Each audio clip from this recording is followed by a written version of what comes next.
So I'm gonna actually go to our sandbox here. So in Instinct, you'll see a few things once you guys go live that will populate onto your actual production site. So you won't have to change anything the day that you guys go live. You'll be able to just log in, you'll see everything there. We'll go in and we'll talk about charts first. So same thing that you can see up here. Everything looks pretty much the same. You click on a patient, and then at the top is where things change. So you'll be able to see charts, you'll see estimates, you'll see this RX button, and then ComLog. In charts is where you're going to have all your medical records in there. So at the top here, we're just a little slow. There it goes. You'll be able to see your main problem list. So there are tons of different diagnoses in there. If there's one that's similar, you can add it in here and add a note. Or if you really can't find the one you really need, there is other, and then put any notes in here for you. But you'll see all of your main problem lists here.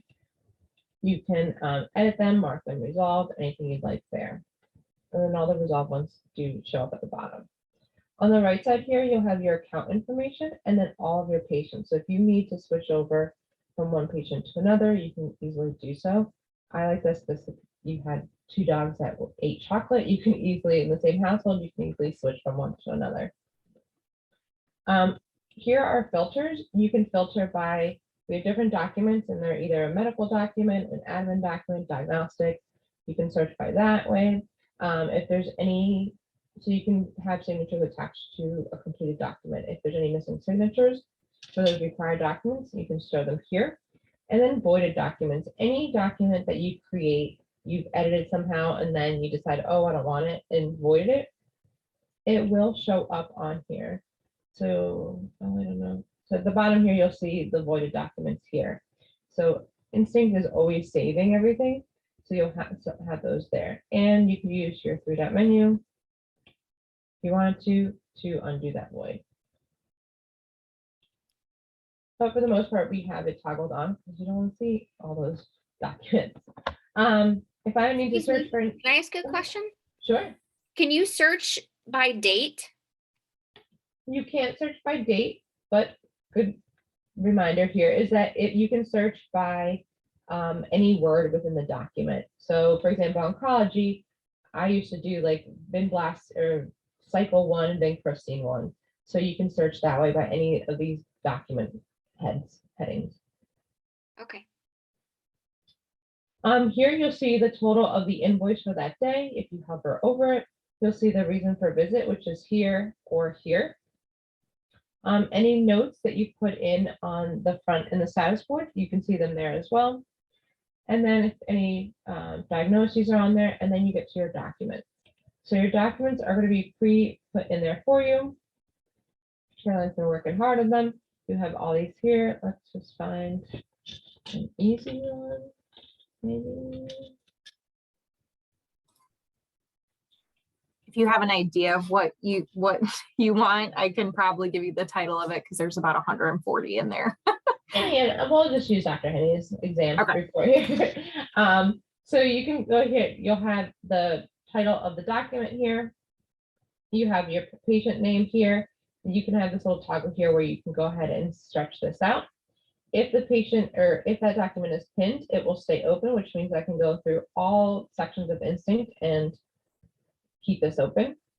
I can actually go ahead and open up another one. So if I have this in here again for that same household, 2 animals ate chocolate, I can open one record, then go into the other patient's chart, open another record, and then I can easily copy paste so that you're not having to do the same report twice. You can just pretty much do it once and then copy to the other patient.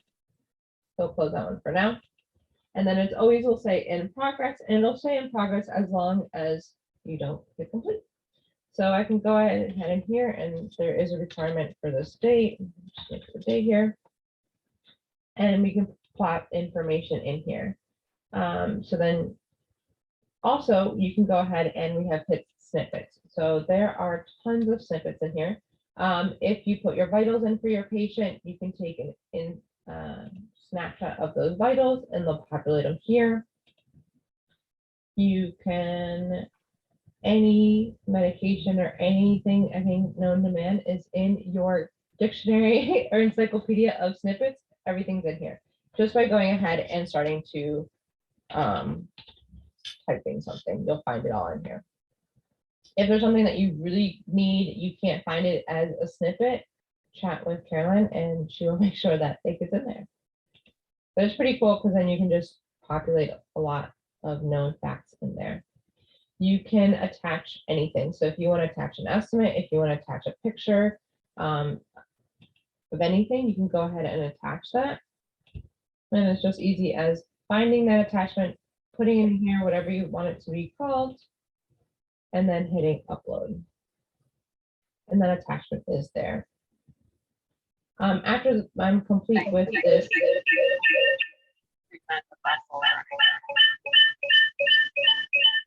after I go ahead and finish my chart, I can hit complete.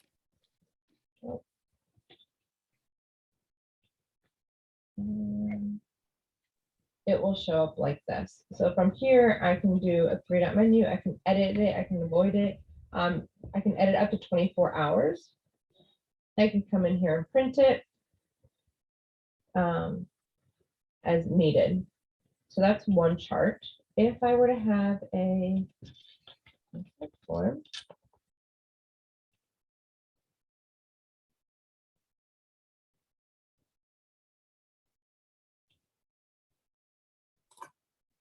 I can easily come in here again, fill out my document, have my consent form, hit complete.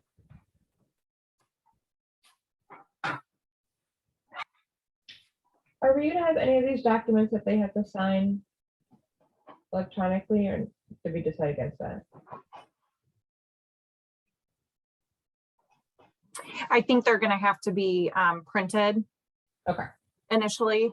So it might be yelling at you at the top just for the snippets. So for all the consent forms that were previously in AI, these consent to admit charts are what they've essentially been changed into. One has a diagnosis field, one doesn't. So it'll be a great way to just add those little snippets of information that was already in all those Word documents. And then there's a spot for our financial agreement. So the owners are aware of what they're signing. And then towards the bottom is where that signature is, that when you print that document, the owners can sign it right there.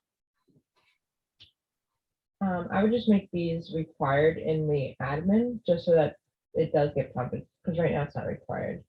Ah, okay. I will do that. Thank you. Mhm.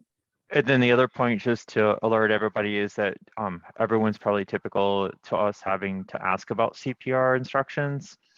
And so the decision was made in the new process, because we don't have check boxes and things like that, is to let pet owners know that we're going to resuscitate unless they alert us otherwise.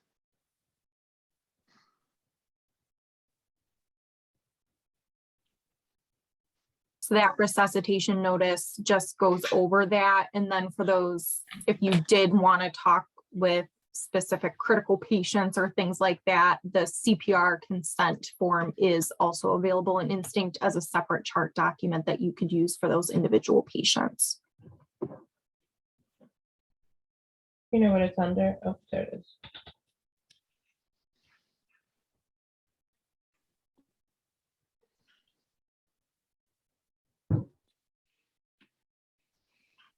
Yeah.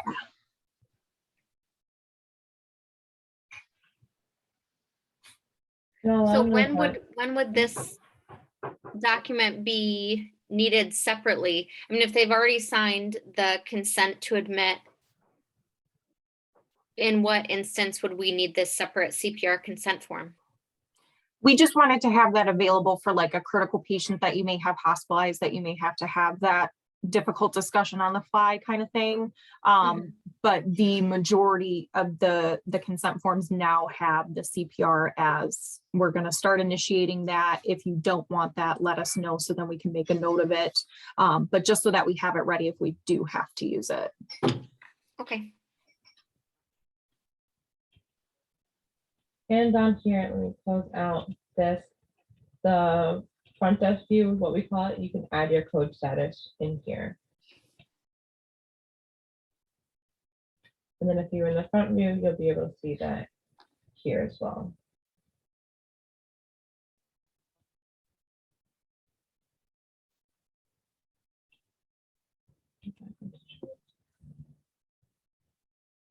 On here, you can duplicate it. So if I were to, sorry to use oncology again, but if I had a chemo flow sheet and I had it on here and I want to repeat it and put it into the next visit, I can duplicate it and do it for my first visit. So let's go to this one. I want to complete this one, and now I want to go ahead and duplicate it.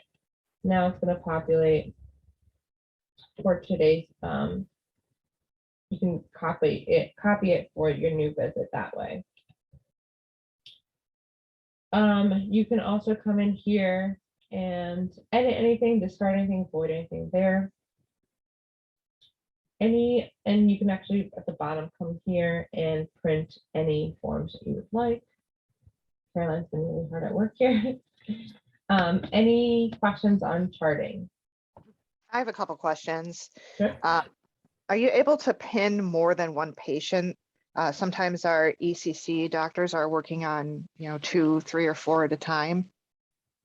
So your patients, for the doctors, if they want to go ahead and pin the patient, so if they're in here, say I want to pin all these patients here, as a doctor, once I put my name on here, they're going to show up on my status board, but if I want to make sure that they stay there, I would just pin the patients and I can see them all here. So then I can easily come in and go to that patient's chart. And this patient, unless you complete a chart, they're going to always stay in progress. And then my other question is, when you're filling in the history for the exam, for example, and you enter that snippet in, is it basically a cut and paste, or can you tab over to all of those fillable fields, like where it says enter patient name, or do you basically have to just like hit the arrow to get over to it? So Sorry. those enter patient names, those are reminders that I've just added in, because unlike AI, they can't pull the actual patient name. So anytime you see those enter patient names, that's just a reminder to the user to add those in. So you would just have to tab around to get to those, because they're technically built into the default notes that will populate with the chart every time they're selected. But if you were to use the snippet button and start typing in something, it'll show you actually the entire list of snippets that start with that or contain those letters. And once you put those in, you can edit those as well. But none of the information is going to be populated. You have to just go through and do it. What information are you inquiring about? Like the information like within the the actual patient name. snippets? Yeah, like the patient name and things like that. The patient name does not populate, no. So anytime that you see those enter patient name here, that's where I've put it there. So then we can be sure to do that as we're going along. The snippets, you can't see the information that's actually contained in them, but once you grab it, as you can see, this one has a pretty long snippet that's in there. You can modify anything that you want. And every enter patient name that's in a snippet is also bolded to help differentiate it from the surrounding text. And you can't just tab like from one to the next. You have to actually go through and select it with your cursor. Correct, because it is technically just written text. You mean tab like the square? No, I mean tab within the text. Like from one enter patient name to the other. Correct. Not that I'm aware of, because it's technically just default text that's in there. So Gotcha. bolding it helps make it a little bit more distinguishable. Thank you.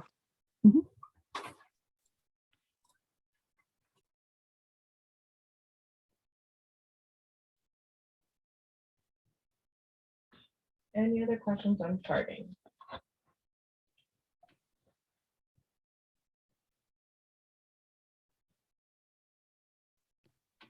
I had a quick question.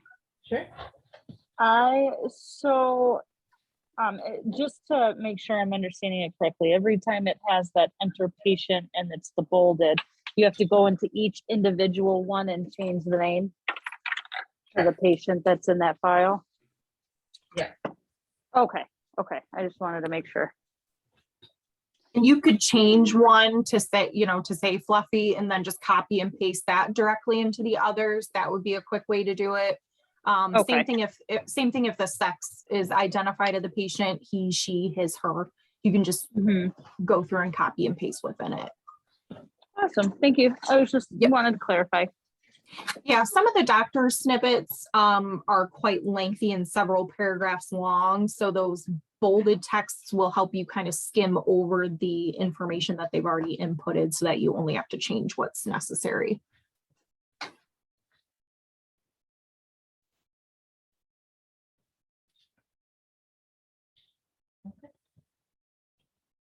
So we'll move over to. I have a question. Sure. So within documents that are uploaded, like, for example, let's say that there's referring veterinary history or a histopath report. Do we have the capability to highlight on screen or like put tab marks on certain pages of the documents to make it easier? Because some of these histories that we're getting over are like 30 something pages and we have to go through and find the stuff relevant to the specialty visit. Mm-hmm. Is there any way to highlight or tab within those documents? Not currently, and I haven't had that question asked, so I can definitely send that as in a future request. So Yeah, that would be amazing because we, that's how we skim through and make use of our time. Like we'll add physical Post-its to printed pages and we highlight important stuff related to our specialty visit. So if there was a way to do that within uploaded documents, to do that on screen, that would be awesome.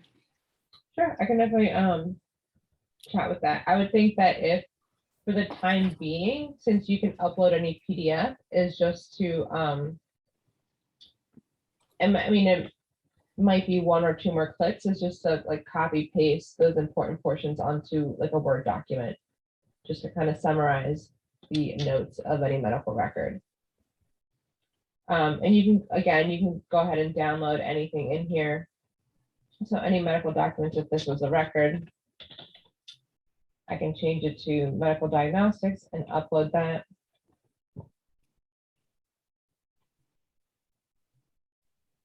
And my computer's a little slow today, but you'll be able to go ahead and you'll see that as a newest document there as well. And if what you're uploading is a PDF in Adobe also lets you use those little comment boxes. So if you were going through reviewing the history before you attach it, those comment boxes will go with it too.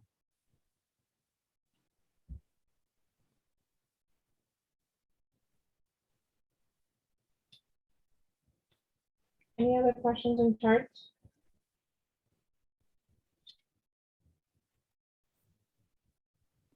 Okay. We're going to head over to estimates. So here we can create estimates. You have estimates that were already pre-created as well. So we can go in and put in a group. And that entire estimate will be populated. So Caroline will go ahead and definitely let you know what those specific estimate groups look like. Right now, this one has a lot of non-billable items, but you'll be able to populate a group in here. You can change the name to it to be whatever you'd like to be. And we'll change it here. I can add an exam. I can add, if you have an ICU ward, any hospitalization I can add. And then obviously you have your doctor here as well. On here, I can come in, I can change this. So if I want to write like plus or minus, if I wanted to change the quantity, the frequency, the low and the high end. So for example, for this anesthesia, if I want to do 1 hour and then couple hours, I could do that. In your quantity here, you can see how it changes. At the bottom, we have, you can print with all prices or print with the total, so you'll have all of your invoice items. And then at the bottom, it'll just be that total amount. You'll see your high and your low here. Your duration, you can change it from any, so I always show like 24 to 48 hours. And you'll see the price differences there. As you're editing or changing an estimate, you'll see who created the estimate, who changed it. You'll see that there. And we have this little toggle button at the top here. So it says start with current invoice total. So which is the top here. That's just letting a patient know, especially in ER, this is where we're at estimate. Any treatments that are being done on the treatment sheet, that's where the current total is. If I just want a plain old estimate without their current total, I can just toggle this off and then have that there. Is there a way to easily hide those non-billable items when you present it to the owner? So this is just an estimate that, or a group that you've had in there since ITP.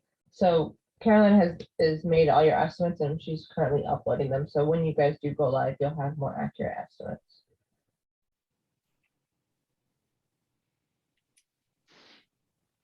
I think the question was like noting like that food, note appetite, and water, note intake. I think she was asking, is there a way to hide those on the estimate so that we're not having to explain to owners what that means? Right. So ideally, the way that estimates work, and correct me, Caroline, if this is not the way you've been doing it, is any of your non-billables, those go directly onto your treatment sheet. So ideally, you would have like your group would just be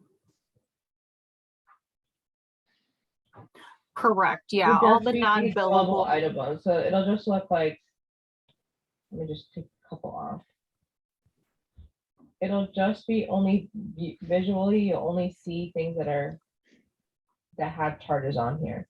So all of your non-billables will only go onto your treatment sheet. So you'll never have to show clients these non-billables. Again, this is just an old estimate group that was created a while back. Yeah, so there will be the standard ones that are in AI that are just like estimates for various procedures, hospitalizations, things like that. And then there's separate groups that you can use for your treatment sheet to combine your vitals and your monitoring and things like that. So it won't be clouding up your estimate for the owner. And then Catherine, is there, sometimes we use like a less than a 1 quantity, but in those instances, do we have to adjust the price and not the quantity? So sometimes we might do like a half, like a 0.5. Yep, so you would adjust the quantity. And the reason is that if you know on treatment sheet, you can only do like 1 or 1 hour per treatment. So this is kind of attached to that treatment sheet. We are working to be able to get this to be whatever the heart desires, and the frequency to be even less than 1. So especially when anesthesia mode comes out, you'll be able to do like every 5 minutes, every 10 minutes, every half hour for anesthesia time, things like that.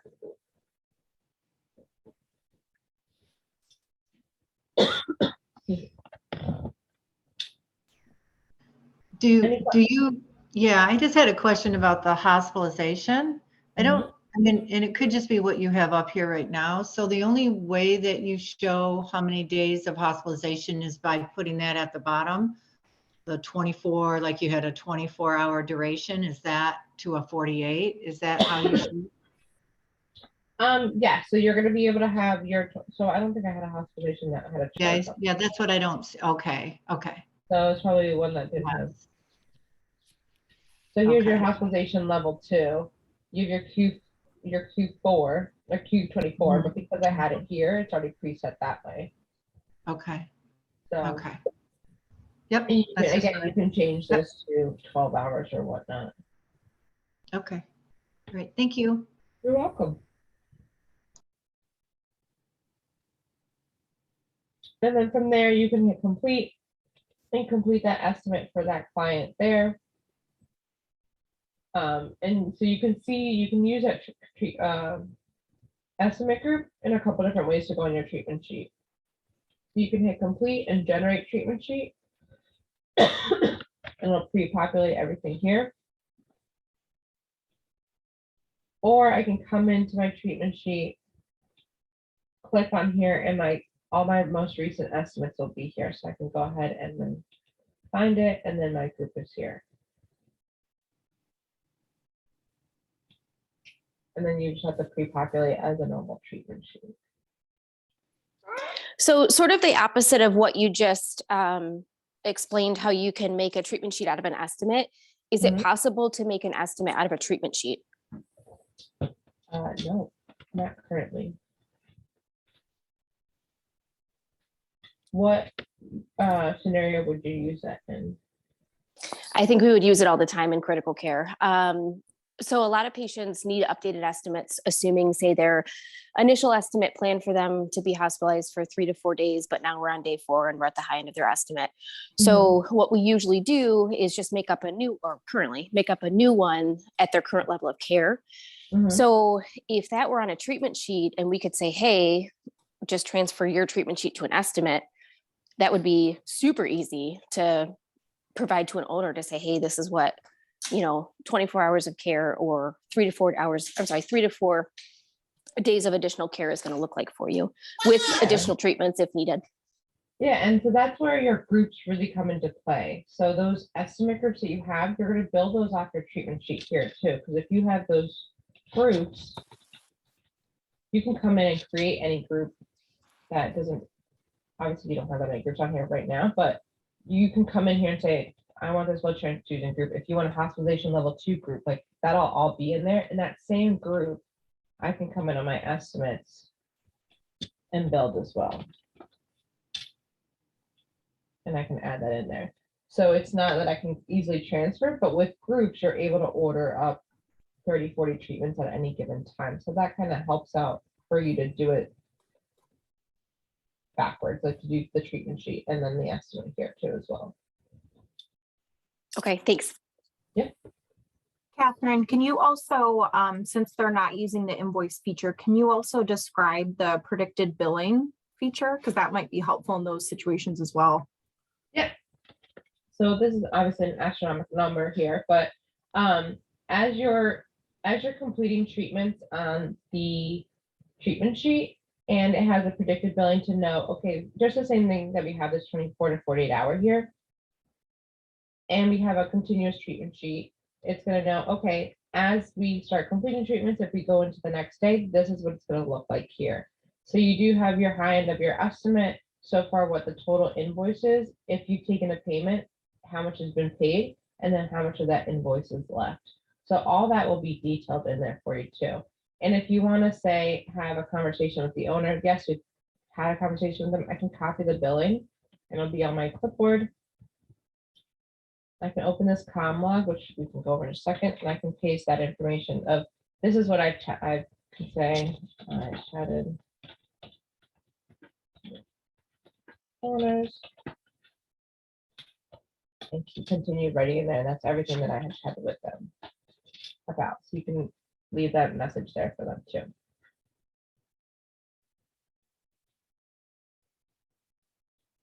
Any other questions with estimates?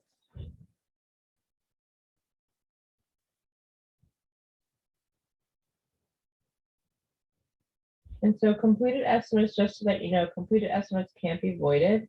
You can edit any estimates within the 24-hour period.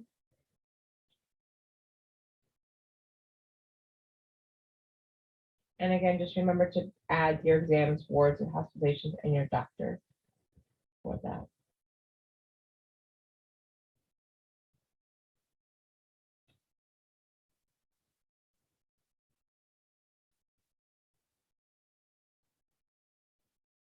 Okay.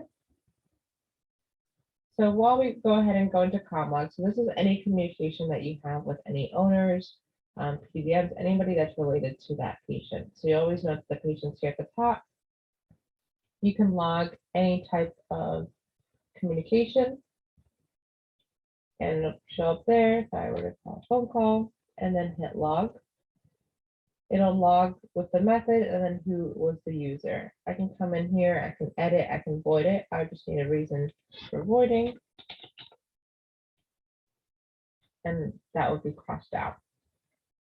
If for any reason you need to make a note for the hospital for just internal use, we have an internal practice note where I can go ahead and log it and it'll be logged as like a off-white color.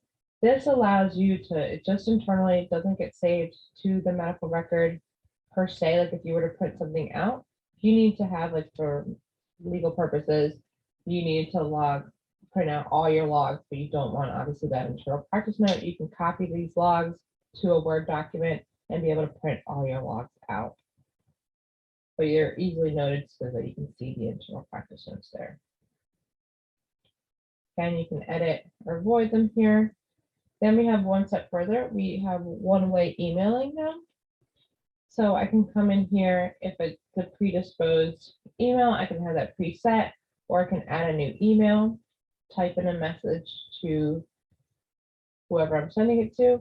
And I can also add attachments. So if I want to go ahead and add any of these documents, I can go ahead and do so as well.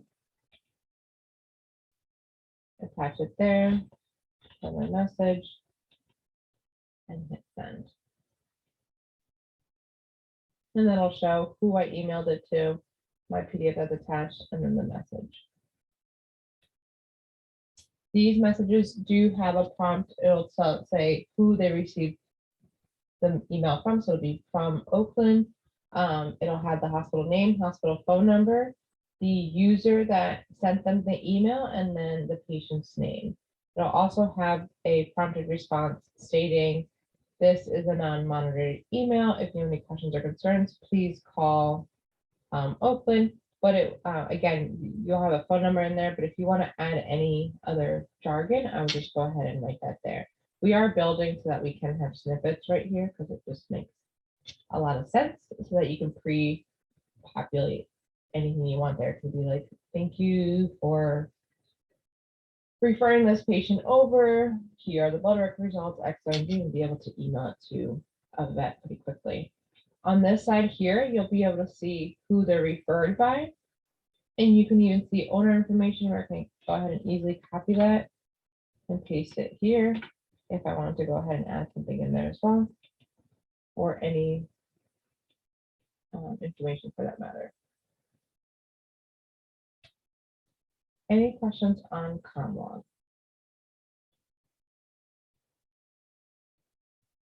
Okay. So one step further for CommLog is we also have task lists.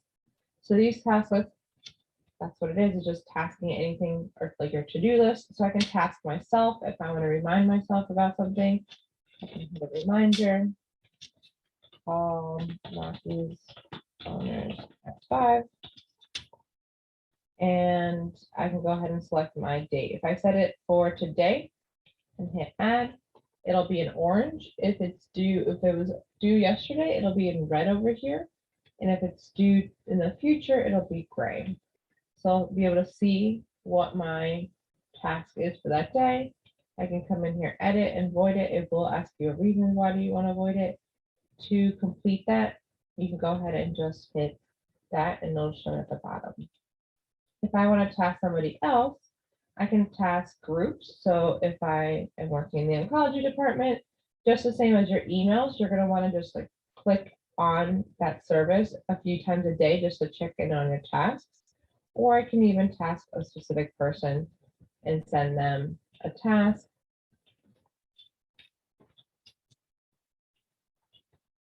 And select their due date. Again, for version 1, if I were to have, let's say, the patient and the ID number, in version 2 of task list, you'll be able to just click on the name and it'll just direct you right to the patient's record.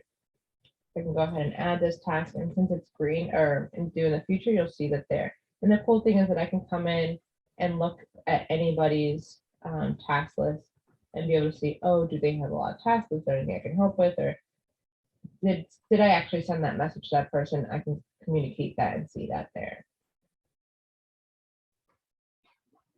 And Catherine, Julie had a question about the comm log. She wanted to know if other communications can be viewed by everyone else. Yes, you can see different communications, whether they're recorded by you or another staff member. And her second question was, can anyone delete those communications? So can those comm logs, I think you mentioned if it's voided, it'll then have those strike through marks. Mhm. Okay. So if someone were to go in and void somebody else's note, is there any record of who did that, or does it just void the note? So I can only void notes that I did. So if you see that Caroline made this one, I can only void notes that I created. Awesome. Or, yeah, except your internal practice notes, anybody can edit those. Perfect. So, Thanks. yeah, so, yep.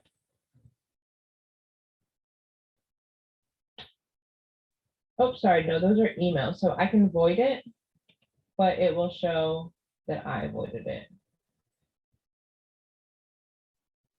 Okay. Perfect. Thank you.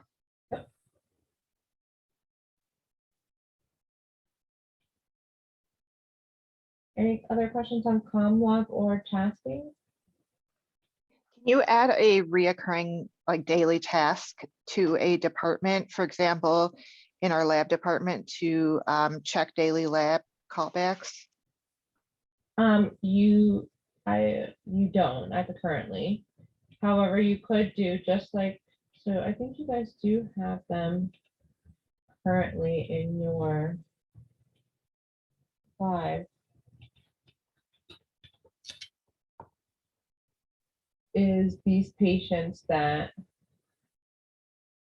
these guys here, so you can have an admin create a patient for you of daily lab checks, like if you have tasks, and you can go ahead in your filters, and then you would do it by service. So if you have a lab tag or a workflow tag, and you can just go ahead and just keep it to whatever service you're attached to, and then you would be able to keep that patient open. One thing for these types of checklists, I think these are fantastic, is just to make sure for the health of instinct, especially since you guys see a high influx of cases, is to make sure that you're checking these back out once a month. So that's a benefit to you guys also is to making groups. So if you want to have like check lab fridges, check missing lab reports, anything like that, you can create a group for them. Just make sure that these kiddos that you're checking out at least once a month, and not just reopening a treatment sheet, just starting a whole new treatment sheet a month later. And that's again just to keep the health of instinct working properly. For any long-term patients, or if you have a patient that has checked out of the hospital but they're still continuing to have treatments on there, it's just going to keep saving and adding more silly nonsense to your instinct versus having like a what we call a healthy instinct and then keeping it running properly. Did that answer your question? Well, I don't think we do it at a set time per day, so I don't know if that's really what we'd be looking for, but we can probably figure out a way to do it. Yeah, and I mean, you don't have, it can go overdue. So like you can have, if you know that it's just there for the day, then you just have to know to look back at the end of the day, like, oh, and complete those tasks.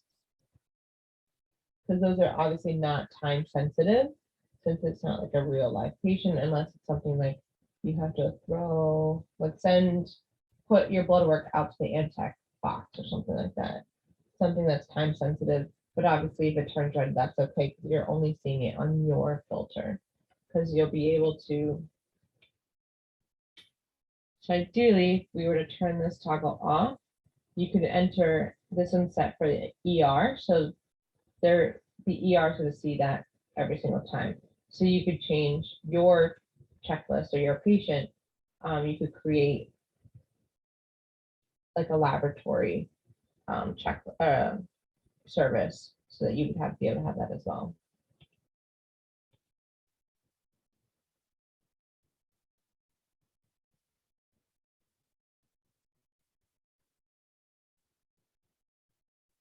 Any other questions on tasking or combo?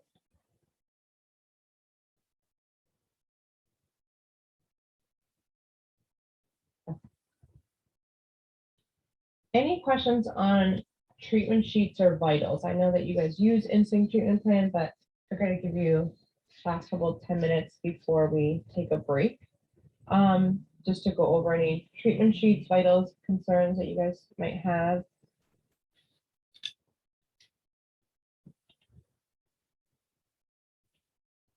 And any vitals that you do create here on your treatment sheet are the ones that you can easily grab from a snippet as well. So that intake is going to be your first one, and then so on and so forth. So be able to still be able to view a history, all that, and you can grab that off from your snippets too for your medical record.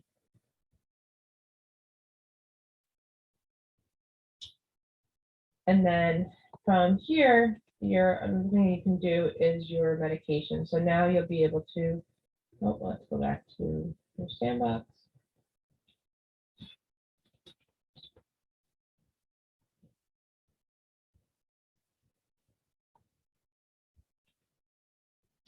You'll now have the ability to print scripts from Instinct. So even if you put a script on the estimate, it's not going to pre-populate it. The only way to print out a prescription is to order it up here. So I can easily come in and order up a script here.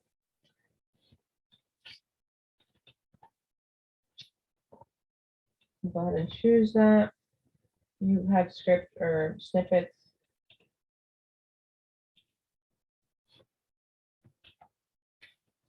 And have something.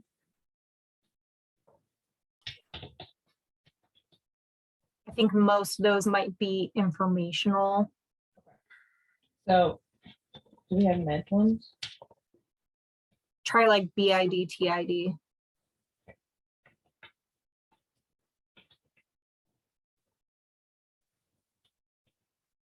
There you go, capsules, liquid, tablets. Perfect. Which is the first one. You can go ahead and pre-fill that one. You do have a lot of them, so if you're not using them, you probably could take faster as well. But once you get used to what your snippets have, it'll be easy to find them there.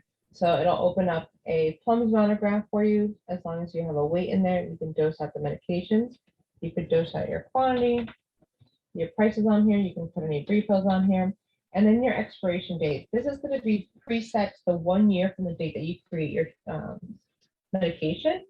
Depending on what your workflow or your requirements, that expiration date could be anything you want. So the expiration date of the actual medication bottle, I like to use it for like my controlled drugs or steroids. If I have like write down that schedule and say, oh, my expiration date is the last date of that pill. Then if the owner comes like, we didn't have enough, or we had too many left over, those are kind of questions that help you helps you ask the right questions to the owner as well. And then you have your doctor there, and then I'm going to hit prescribe. It's going to only, I don't have a printer. Or maybe it won't. And then you'll be, yep, there it goes. So you're connected to your printer, it'll automatically print out that label for you. So you can easily refill, print that label. We have a 3-dot menu here where you can edit, you can discontinue, you can void. It'll ask you questions as to why, the reasoning for that. You can reprint the label. You can refill and print the label, and then we have a print sheet. So this is, we have a few universities that have to print the label in a couple of different variations, and they have like a full sheet of paper where they can go ahead and do so. So we're just giving you the option if you want to do that as well. There are specific labels for that, or we just say print it out on a sheet of paper and then you can cut it out. But we just give you all those options there. And if you ever wanted to, and you can go ahead and copy refill meds that you have everything that's active into your medical record, or even the snippets do have a RX active where you can easily populate all those medicines. So if you need to refill a bunch of scripts and you want to put it into the medical record, you don't have to type every single one in there. You can easily go ahead and open that snippet and they'll populate it for you. Any questions on prescriptions? Yeah, I just wanted a little clarification. Sure. The prescriptions don't save, or do they save in the record? Like where So, we can go back and ask yeah, or look? sorry, are you close to somebody that has a computer on too? Yep, Okay. I just can turn wanna it off. have Somebody mute. Okay, so here, this is my active one. So if I go back into my chart.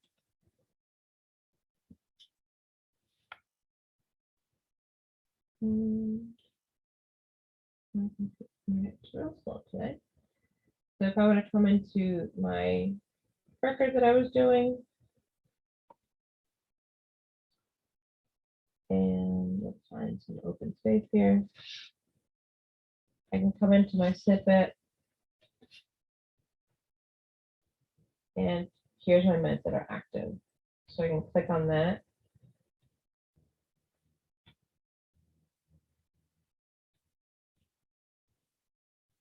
And it should populate.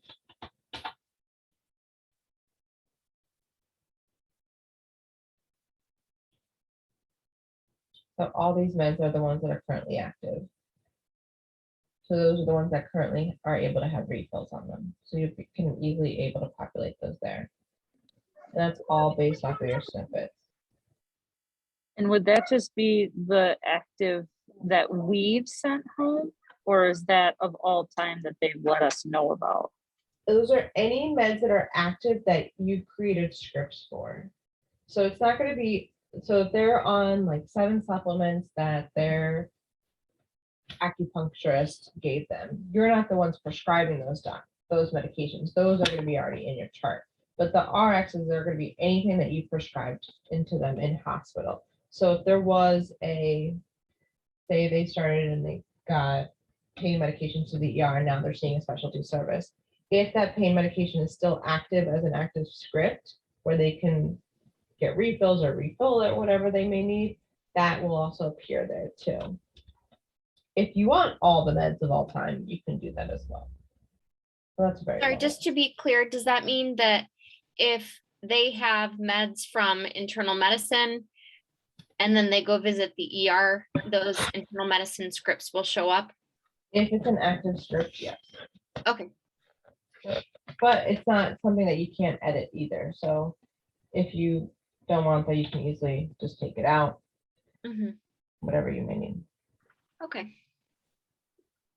But if you Is there come a in way to here- look at it through the record though, instead of pulling it up through there? Like if you have to look to see what they've been on?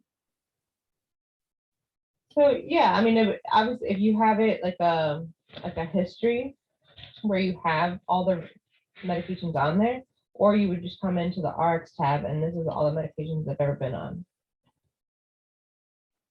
Oh, okay, thank you. Yep, you can see them there.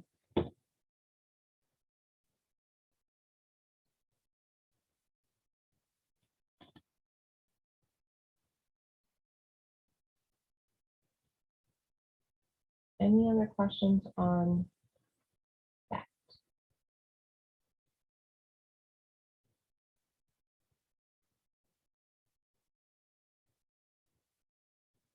Okay. What about Um, prescriptions that need to be written and taken to a human pharmacy? How would we go about making those? Good question. So we do have it under, Caroline, do you know what it would be under the document? I think right now I just have a communication log. I don't have a written RX one, but I can certainly make one. You're talking about just like a different, just a smaller chart document where you can put the name of the drug, concentration, doctor, and then they can just print it or email it.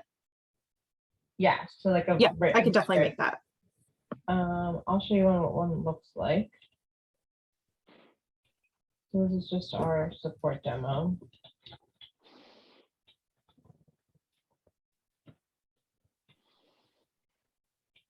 And you can have your medication, your quantity, instructions, however you want it.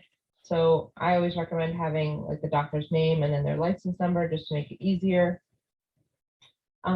Obviously, I don't like the whole DEA number thing, so you can just have the doctor put all their numbers in. And then if they want to go ahead and sign it, they can right there.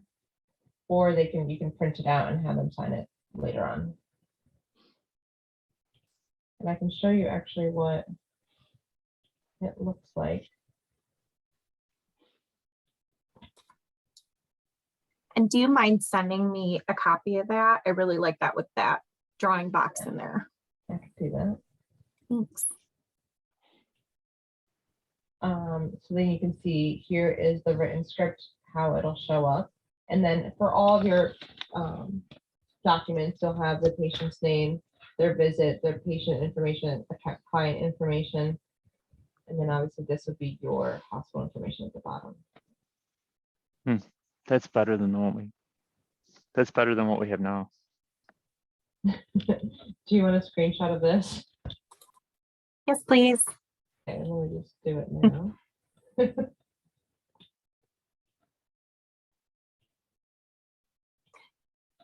So while we're just on that screen, that veterinarian signature, where Catherine demonstrated drawing, there will also be a eye chart that's available and a feline body map and a canine body map also that we have built in. So you can mark those up as needed, and yeah. It's really sensitive. Like even like I'm using my mouse and I don't have a stylus pen, but you could use, I mean, I have like a cheapy pen that they give for free that has a little stylus on the bottom, and it is really sensitive. Like you could write, actually my internet is like super slow today, but you can write things in there, especially for dental charts, eye charts, mapping, anything like that. Mhm. You can have it all in there. Is there Thank a way to, color. oh, I was just gonna ask, can you change the color of what you're drawing? Okay, Yes. that's great. You don't have all of the color options, but we do get basic ones. And you can rotate, I think that is to rotate. Oh, sorry, to undo. And then you can change the thickness of it.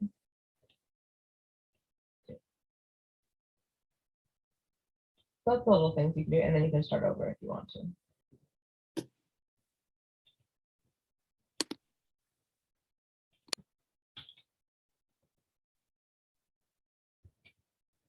So we can do one of two things. We could take a break for like 2-3 minutes, or I can keep going. So we pretty much just have left is appointments, and just want to kind of like let you know how it works about checking in process. And then we can kind of go in through different scenarios, kind of do walkthroughs, things like that. Kind of up to you guys how we want to do it. Does everyone want to take a quick break and come back to it? That sounds good. All right, so let's meet back here at like 5:05. Perfect.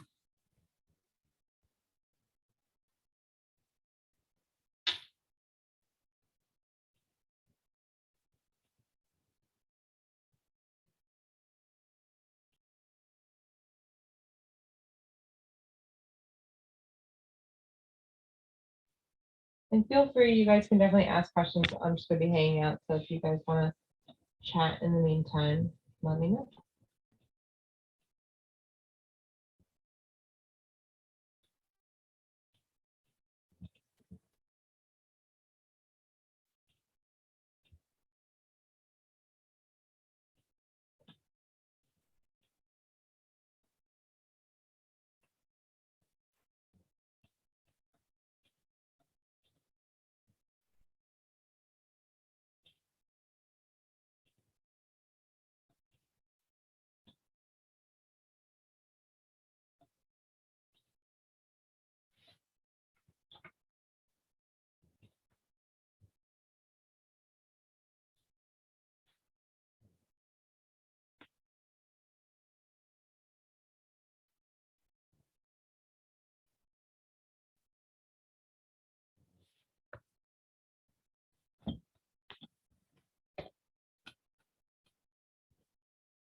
All right.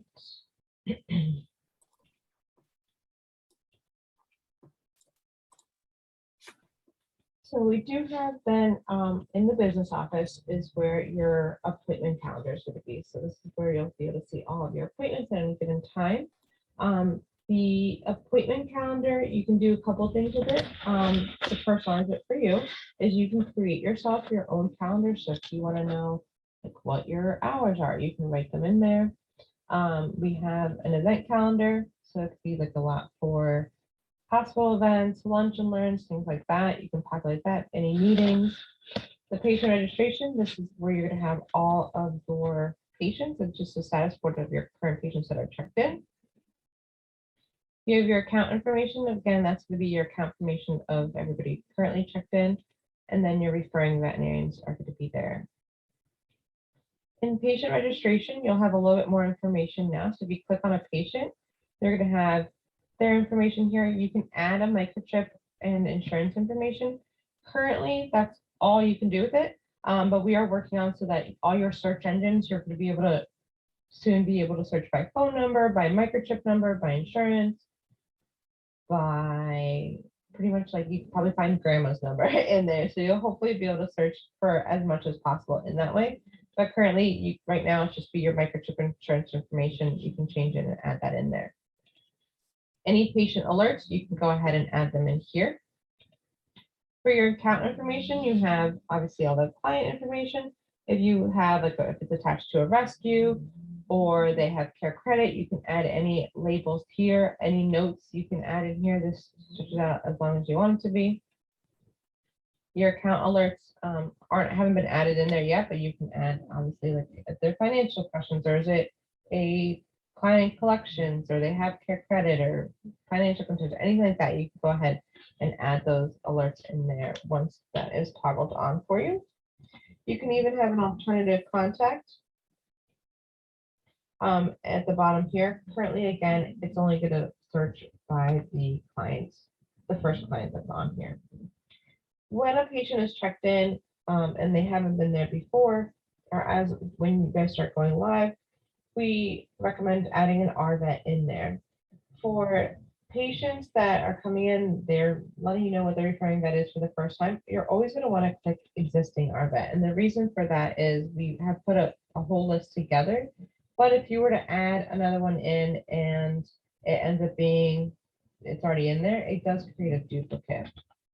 So I would just go ahead and search for the animal hospital, click on it, and then add that information there. You don't have to add this on information right away. Obviously, if they don't know it, but you'll be able to see that there. And then again, this is where all the referrer list is on there. And then your admins are going to be the ones to add any new RVETs as you guys do already on that. Yes, so if you don't see one that you think might be in there, I've cleaned up the entire list that was in AI. So just shoot me an email or call me at my extension and I can see if it's already in there. And if not, then I can add a new one for you. Perfect. Can you And- remind us what was your extension, Carolyn? Yes, it's 334. 334. Thank you.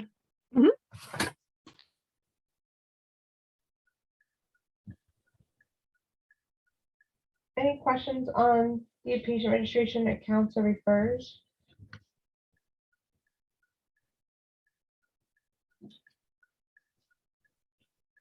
We'll head back into the calendar. So again, you can have your own calendar on there. You can have calendars by group. So those same groups are the ones that are created in tasks. So if I were to do behavioral medicine, I'll be able to see the technicians and the doctors there. If you find a group, you'll be able to see them by day. And then you just have to toggle to find their Thank you. calendar. Or I can go to a specific doctor. Is there, do you know kind of who has, oh. Go to, yeah, So then I can go ahead and, everything's on there through the end of this week currently. so then I can come in here and I'll be able to see a doctor's appointment specifically, and that'll be by week. So you'd be able to see the appointments there. So these templates are already pre-made. So if I want to make a new appointment, I can come in here, create an appointment that way. Or I can go to the three-dot menu and add a new appointment. Let's add one here to the bottom. And so a couple things do pre-populate. So if I just do a recheck, that recheck time slot's already in there. It'll give me the date, my duration. I can always change this, the provider, the service, choose surgery, and then any appointment notes, history and record. And then I can also do a reminder. So currently it'll remind obviously to the latest time. So I can choose that to do 24, 28, 12, 8. Yep, and then it goes down to 1 hour beforehand. So you can choose one to remind the owners and set that in there. And then I can either click a new patient, which I do, you fill out all this information. If it's an existing patient or account, I can easily look them up and just choose one. Put that information in there. Any alerts, I can go ahead and add them in there. This is going to be the client alert. And their page or your patient alerts will be there. And I can go ahead and hit schedule. And then you'll see that here. So if I hover over it, you can see it says history and record and anything else that I might need for that patient. There's no account alerts, but there is a patient alert that says a page aggressive. To check in a client, you can go ahead, oh, this one's currently checking, and so you would be able to check in that patient. You can edit them from here. You can mark them as no-show. You can cancel that appointment. So if I mark them as no-show, you'll see that it's crossed out like that. If I want to mark them as shown, they'll be like that. Or mark them as canceled, they completely disappear that way. Questions on making an appointment? Or the calendar for that matter.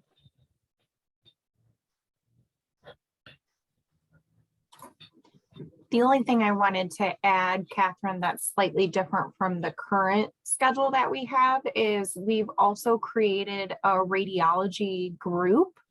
So on that top left, when you search through the groups, now with radiology, there's everything side by side from fluoroscopy, CT scans, ultrasound in-house. So this is kind of the overall view that's going to be really good to see what that department has as a whole. So I would urge you to view this versus just a specific staff member if you want to see what the department as a whole looks like. So all the internal medicine doctors are together, cardiology, CT scans, and sometimes it's a little bit more helpful to see with those multiple doctor specialties, the department as a whole, so you can see the quickest way to kind of get a patient in. So definitely take a look at those groups so then you can see what calendars are within each. And for like surgery that has some doctors that fill in here and there and locum and things like that, those can also be added. So when they have shifts that are coming up, you'll start to see them be available within the actual calendar, and then you can schedule them. And that way they won't be permanently in the group, so that the doctors that are normally in there won't have to shift too much from side to side. This one you can see on one screen, but as you start to get some more doctors, you'll have to scan from left to right. Mariana, what's your question? I was just curious, because we've actually run into this recently. If we have a client that cancels more than once, you said it goes away from the scheduler. Is there a way to see that Yeah. in the So record? Not Or just in in general? not in the record, but you can see it. So that was checking his schedule. At the bottom here, you can see that canceled appointment here. Oh, okay, cool. And you'll see who created and canceled that appointment as well. You can note that. Okay, so but there's no way to see it in there unless you make like a note of it in their record. Yep, and so I would go ahead, so you can easily come into their chart here Yeah, and then just write something in the comm log. And you can even, you can write something in the comm log. We can make an alert that says canceled, like if they canceled once, you could say that, and then you keep track of it. Okay, if it's now canceled twice, change the alert to twice or whatnot. yeah. Okay, thank you. Another thing to note in here is that you can have your only available. So if you toggle this on, obviously everything's available, but it'll show you like if there's a full appointment schedule, you can see that it'll just toggle on, say that these first two are the only columns that were available to show you everything that's available to schedule an appointment for. So that makes it, gives you a little bit easier if, for say, surgery is really busy, you can quickly at a glance look at them versus having to scroll through the whole thing.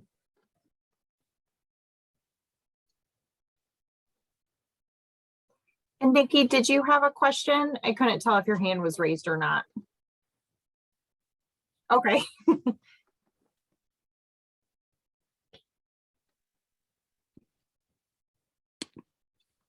Awesome.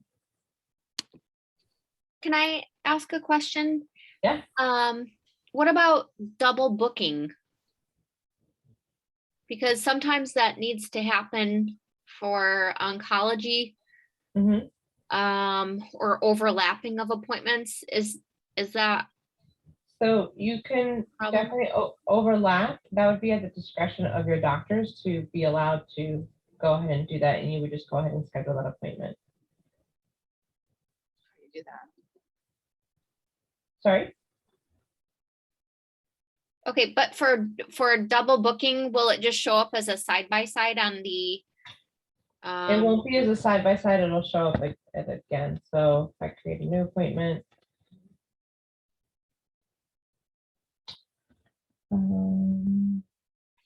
Choose patient.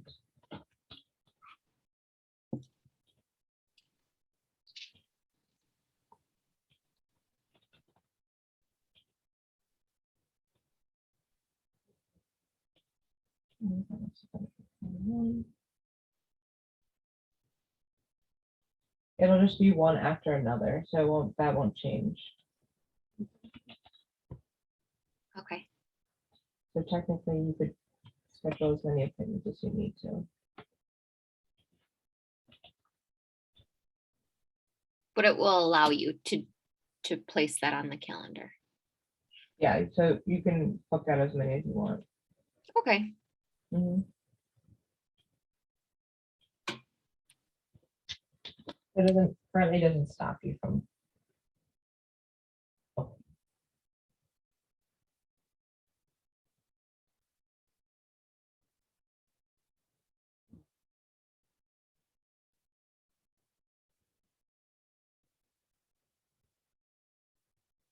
Any workflows that you see that you guys currently use for calendars that you haven't taken a look at or you haven't seen that we have the ability to do?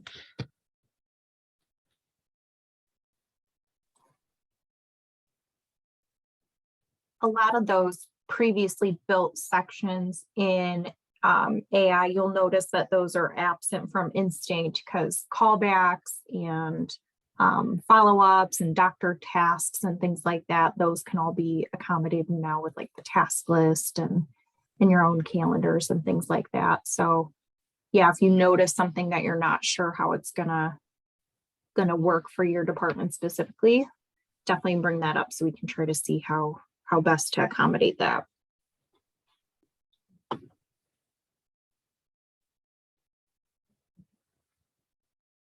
And you can even use like the event calendar here if you want to, for like discharges. If you kind of want to organize it, obviously for all the services throughout the day, you can do that as well.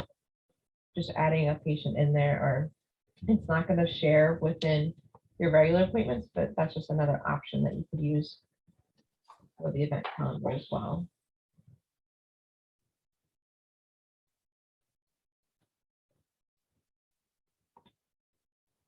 any workflow scenarios that we want to go through at all with an instinct? Things that we might be confused about or kind of want to work through it. So the idea for go live is that I would be there for 3 days, kind of hang out with you throughout the day. It's only going to be me, so just please be patient for me to get to everyone. But if you have a question, you come find me. I'll make sure that everybody has my contact information because your hospital's pretty big that you could just call me and say, hey, can you meet me in surgery? But this is the time to kind of ask questions, things that you workflows of like how can we work on this? How is it going to kind of look like on instinct since you don't have everything live yet? So Catherine, one thing that I just wanted to bring up is about the transition to instinct, and what my thoughts were, and maybe I'm a little bit confused, is that with the paperwork records that we have right now for patients that have been admitted, maybe they're ongoing, they're in treatment type of a thing through AI. We were going to continue to use paper charts for those cases and then transition through attrition into instinct. So we're not going to be scanning everything in from the paper record and then going completely paperless moving forward. My plan is that we were going to be printing things from instinct and then continue that paper record if it was originally started in AI. That way we have everything in one place. What would you print out from instinct, or sorry, did I? Like the discharge report. Okay.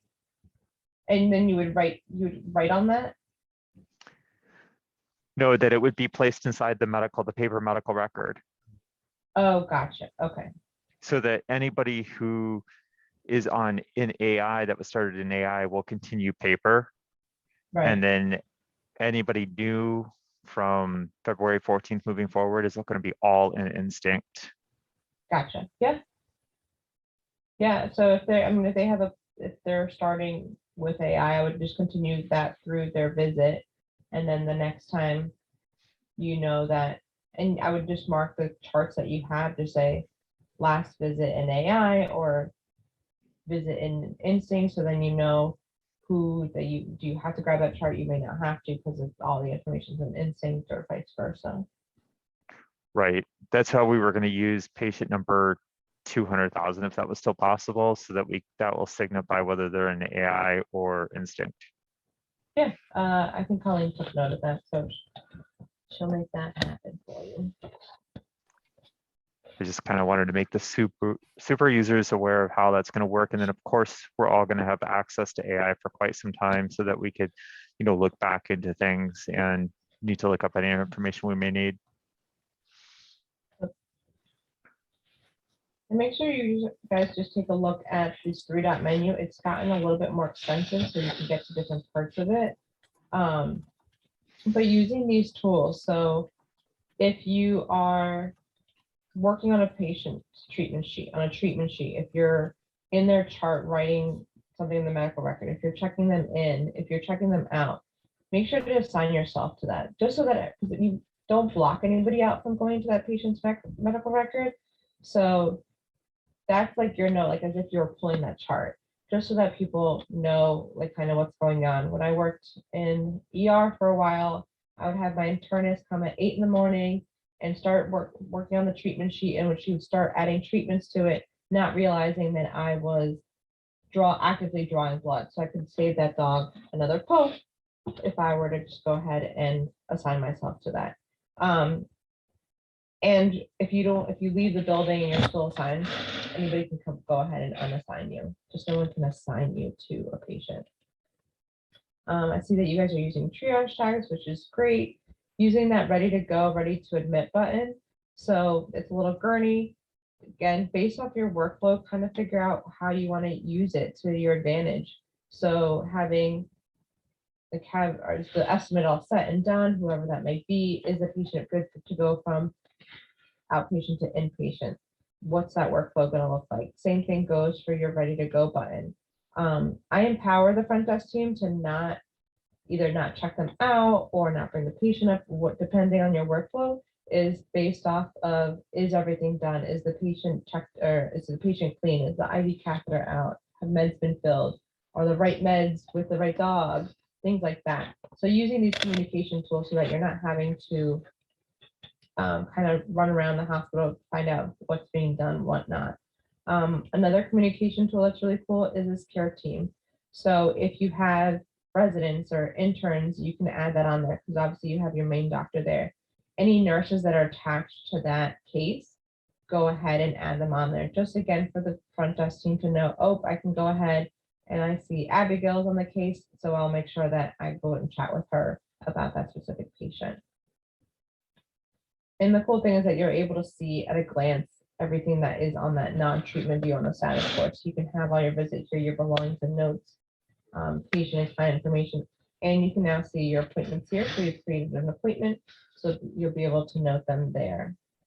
If there's any reminders that you wanted to do, coming up, I think in the end of March, you'll have reminders on the bottom here, so you can remind them. Actually, you guys don't do puppy and kitten vaccines, but you can remind them for like a recheck appointment, things like that. You can preset that as well.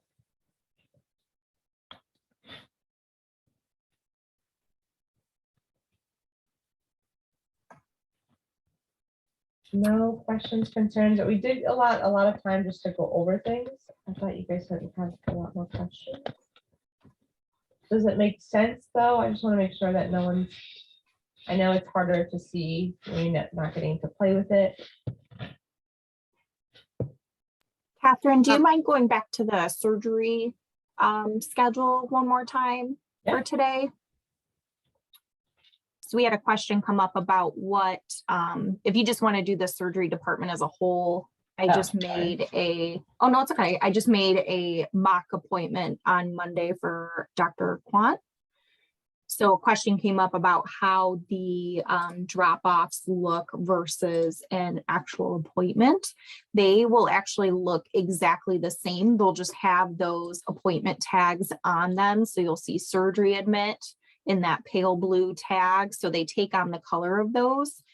And the reason that we elected to do actual appointment availabilities for our drop-offs like that is because you get the nice paper trail of who created the appointment. You can add additional notes if it's canceled or rescheduled or things like that. That will all be evident. And if we do just a drop off, which you might have seen in those Carevel articles, they just don't have as much information attached to them. So that's what that will look like once a actual surgery is scheduled, still within an appointment availability block, but it's designated as a surgery admit.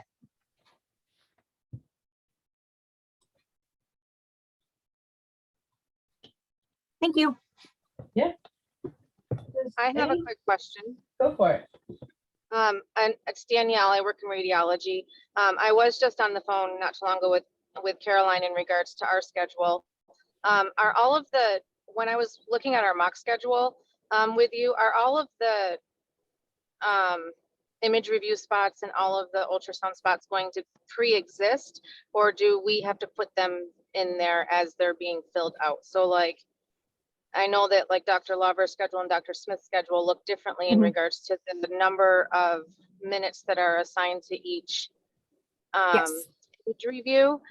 But are they all going to exist throughout the day so that are they already going to be like in place for each doctor, or are the ER doctors and specialists going to be just putting them in there on their own and creating those appointments?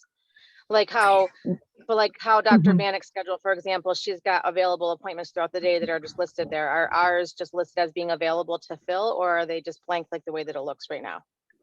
So like image review, for an example, that duration for any appointment made within there will default to 20 minutes. So it'll be at 20-minute increments.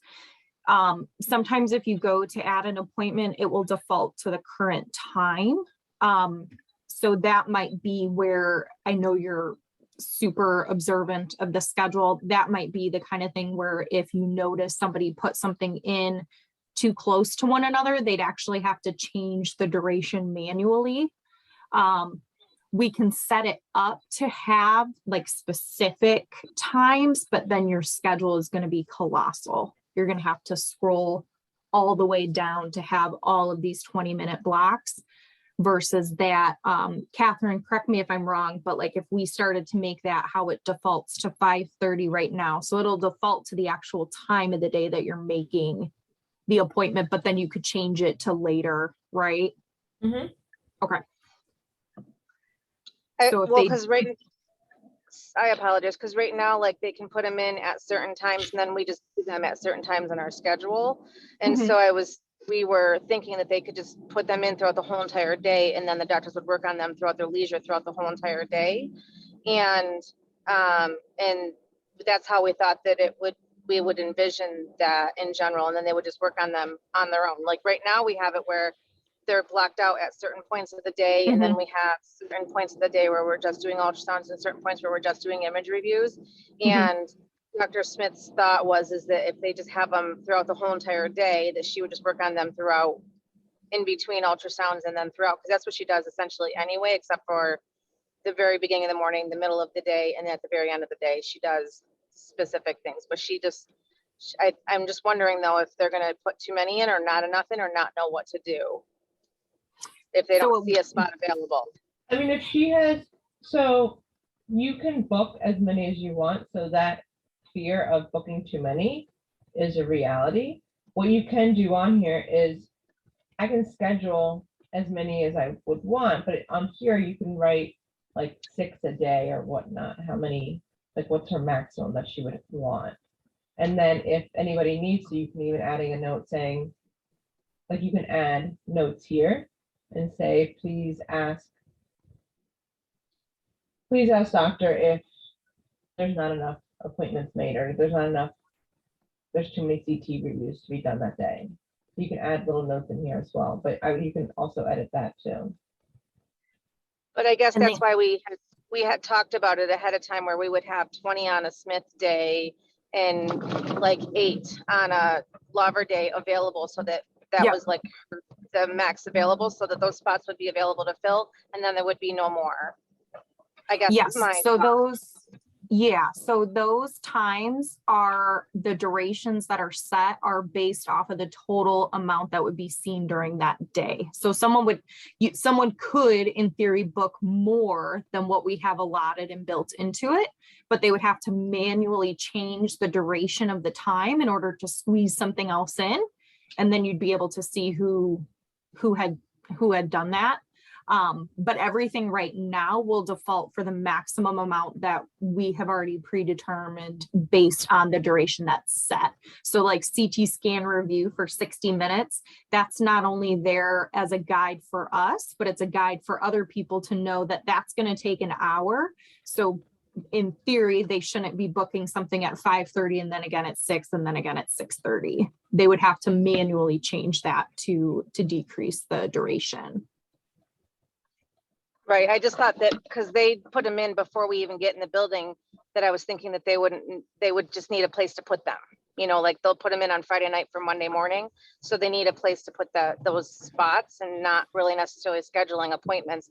They just need a place to put them. I guess I start doing that because we don't need times next to ours. We just need a place. Ours aren't Yeah. necessarily time driven.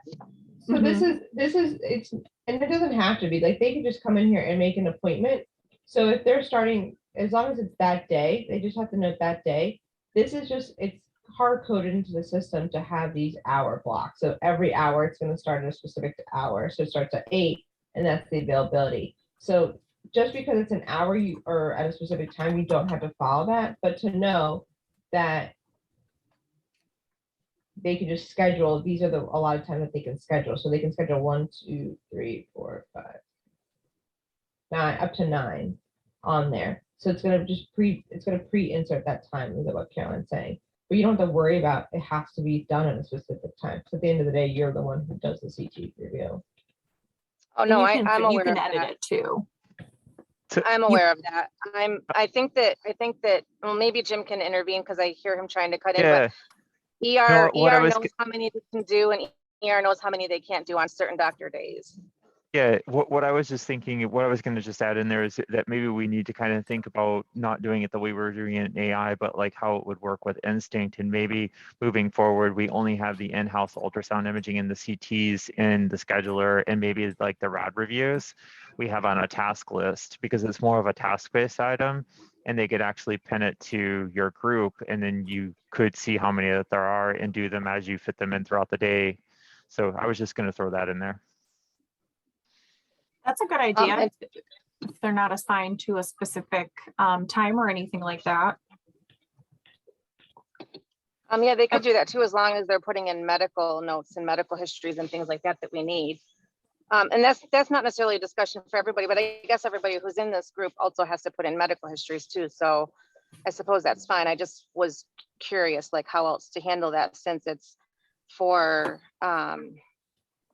you know, like, because they just know, like on specific doctor days they can do more, or double doctor days we can do more, and on Mhm. specific doctor days we can only do a little bit less than the other doctor. You know, like Dr. Smith can Mhm. power through 20 of them, and Dr. Lawver can do like 10 to 12, and when they have double doctor days we can do a lot more, like 30 to 40. So it just depends on what we have available, is I guess. And so I think that Yeah. mentally if they see the spots, they know they can fill the spots, and if they don't see the spots, they don't know what they're filling. And right now there would be those spots.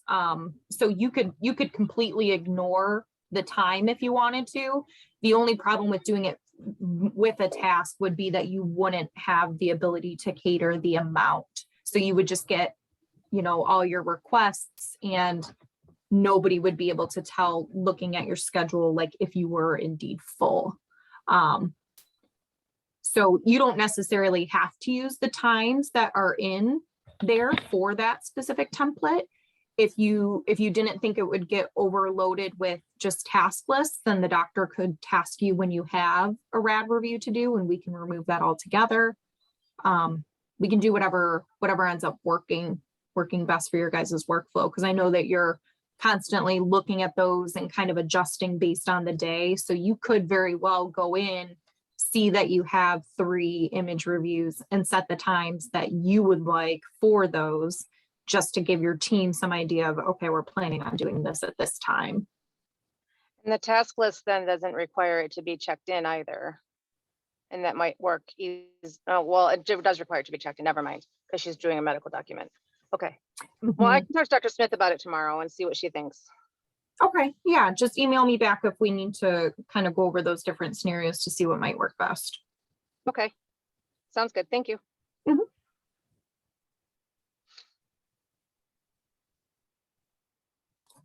Radiology is one of those odd ducks, so I'm glad I mentioned that. That's what's nice about Instinct, is you can view these different calendars all at once instead of individually. Yeah, it'll work out better in the long run. It's just definitely a different schedule for everybody to look at. So Catherine, if somebody were to like put a working consult into their schedule, and then the people accidentally, or the people call and they cancel, how do we prevent that slot from automatically opening back up, so that like something else gets put there, another consultation, but really the department didn't want that there. They just created that spot for that one particular client. So, well, let's go back to. Does that make sense? I think so.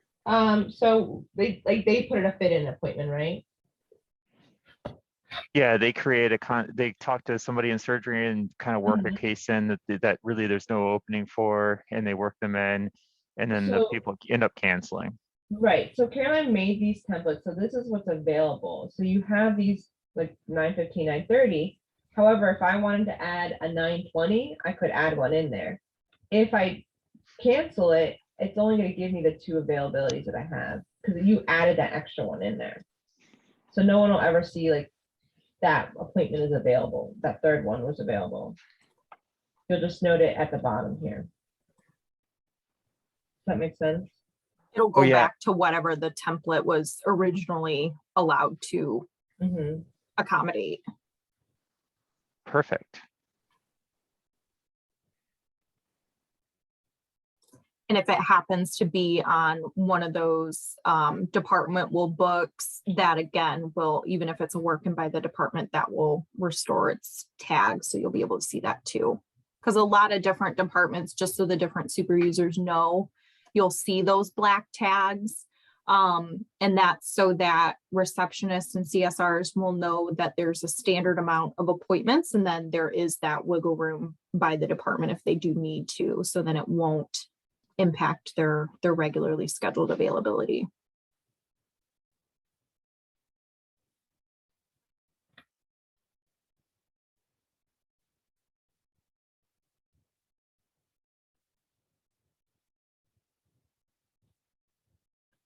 All great questions. Anything else, like other workflows week, not just on appointment calendar, but it could be anywhere on Instinct that you guys may want to chat about?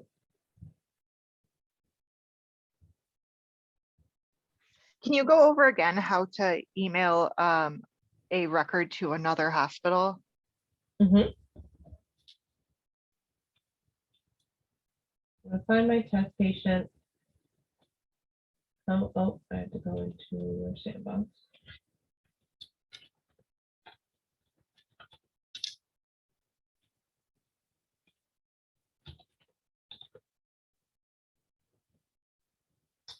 I come into your test patient. I have my comm log here. I can hit send. I'm going to find my email. We're just going to send everything to Carolyn today, and then I can attach anything. So I can attach that whole visit, which would be a lot. Let's find something that's a little bit less. And all my treatment sheet, everything will be sent to them, or I can choose specific ones. And then come back to the top here and hit attach. Those will get attached, and then I can write my message there and hit send.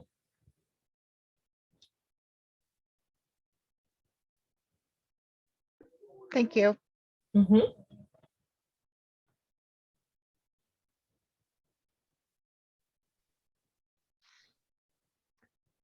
And when you do that, Catherine, you can also drag and drop if you wanted to put something additional in there, like a flyer or pamphlet or something like that.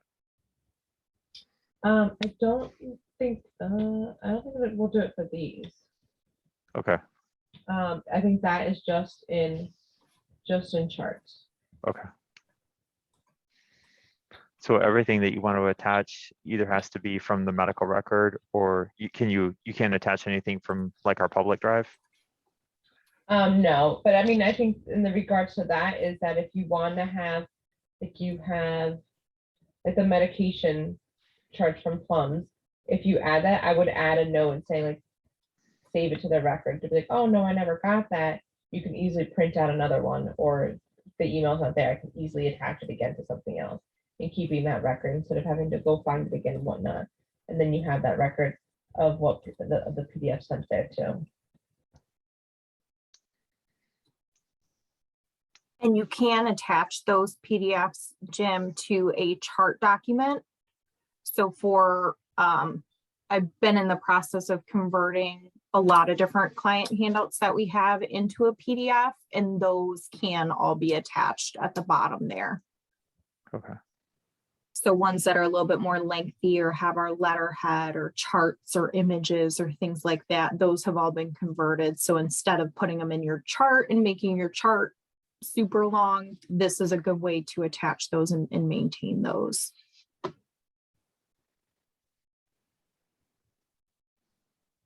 And when you send, what about if you want to send like hyperlinks and things like that? Can you send those types of things Yeah, you can definitely send one.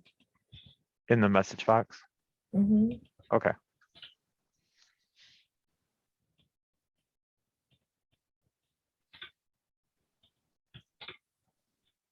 It's not going to show up blue here, but it'll be in their email that they can click on.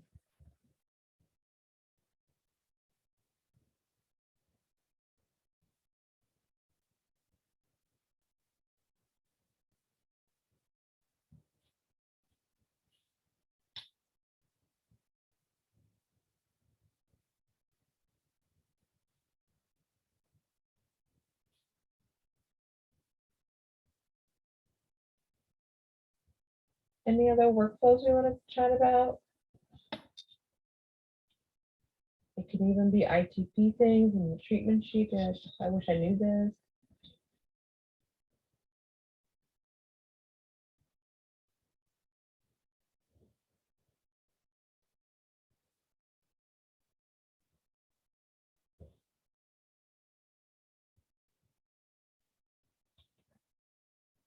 Definitely take a look at what your schedules are going to look like the days that I'll be there, just in case that you want to set like a specific time or you have specific questions, just so that we can kind of strategically move me around between departments and I can answer questions. Like if you have drop off and that's like the worst time for me to come see you guys, obviously I won't interrupt that moment. But if there's moments where you guys like, oh, I think I want to like meet with her and kind of sit down with me, whatnot, if you have some time, you can pick times in the day and send those to Caroline. That might help. Just because I want to be able to support all of you and answer your questions. I'm going to be coming like a late one day and go into the evening, or come in early. Like the first day, it'll be bright and early, and take breaks throughout the day and kind of be there as much as possible. But I just want to make sure that I catch all of you guys. If there's questions throughout it, definitely just send Caroline emails. We'll be chatting back and forth those 3 days anyway. Just to be able to catch everybody and be able to answer everything.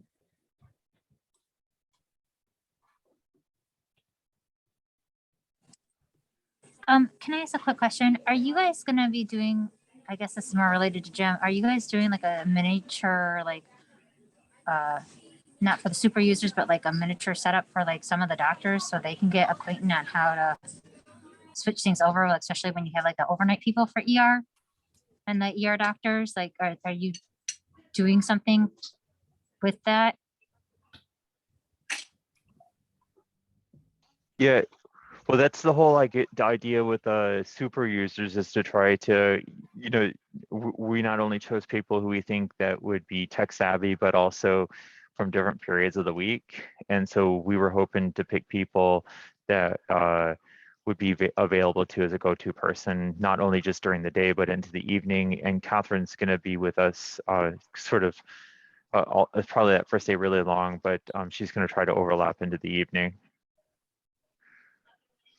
Yeah, so I may not be all 3 nights, but definitely probably at least night 1. And then, so my idea is to be there Monday, Tuesday, and Thursday. So probably Monday and Thursday, or Tuesday and Thursday, to schedule out so that I can come in during those shift changes and be available for the night staff as well, just so that they get supported as well, and we kind of understand that whole process too. Okay, thank you. And as you guys are, since you guys are the super users and kind of talking and chatting with people on the floor beforehand, is just if they have questions, definitely bring those up. If there's those questions that you can't answer, bring those up. We did record the session too. So the idea is for everyone to be able to listen to the session, be able to read the Canva articles, listen to the videos. You have plenty of opportunities to different avenues to find out information. And then if there's things like workflows that we want to work on or we're not understanding and you guys can't answer it, that's where I kind of come into play and help you out there. And as of Friday, I am going to be 20 minutes from you guys. So if there's any questions, concerns, I'll be in the area. So if you have something dire, I can definitely drop by or just give me a call. Jim and Caroline have my information and we can kind of make it work. So the idea is to make this as smooth as a transition as possible, and that'll go away. You guys can definitely ask questions later on. You have that support chat if something's not working right, or you have a question of you can't remember something that I told you now and it's 2 months from now. You can use that support chat and send us a message. It's 24/7. Usually I'm on in the evenings anyway, doing the overnight shift. So if you have any questions, concerns, send us a message and we'll be able to answer them too. So, and there's new features coming out. So new features will be coming out, I think starting next week. They come out pretty quickly. and things are only going to be moving and improving. So definitely check those out. They'll either be in your support chat, or there's actually on Careville, there's monthly updates. So definitely check those out. Obviously, Caroline and Jim will know what big major updates are coming out. Like anesthesia mode is coming out, so you'll be able to one day do anesthesia sheets all electronically. It's pretty fascinating, so I'm interested to see how you guys use it. And if there's features that you're like, I wish it could do this, like let Caroline know. You can either send us an email or let Caroline know. She can do like a monthly spreadsheet to send to us or something of different features that you think you may want, or things that you think, and you'll think about it, like as Jim was saying, that in AI you've been doing it one way, and maybe let's use instinct to find new ways of doing it. If you think of something new and you're like, oh, this is really cool, whatnot. Like the canine body map, that was from a doctor that obviously she wanted everything to be in instinct, and that's kind of how we got started on the drawing map, and now how you can sign signatures in there. We want to hear it. So any good things, bad things, we want to be able to hear it just so that we can continue to improve it. And we take your feedback seriously to be able to do so.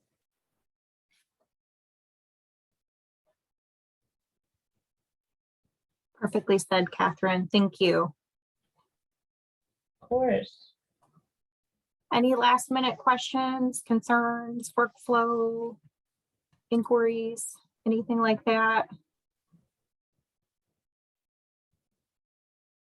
I'll be sending this recording to everyone after we wrap up, just so that you'll have it to reference. But as Catherine mentioned, just let me know if you have any questions and we'll go from there.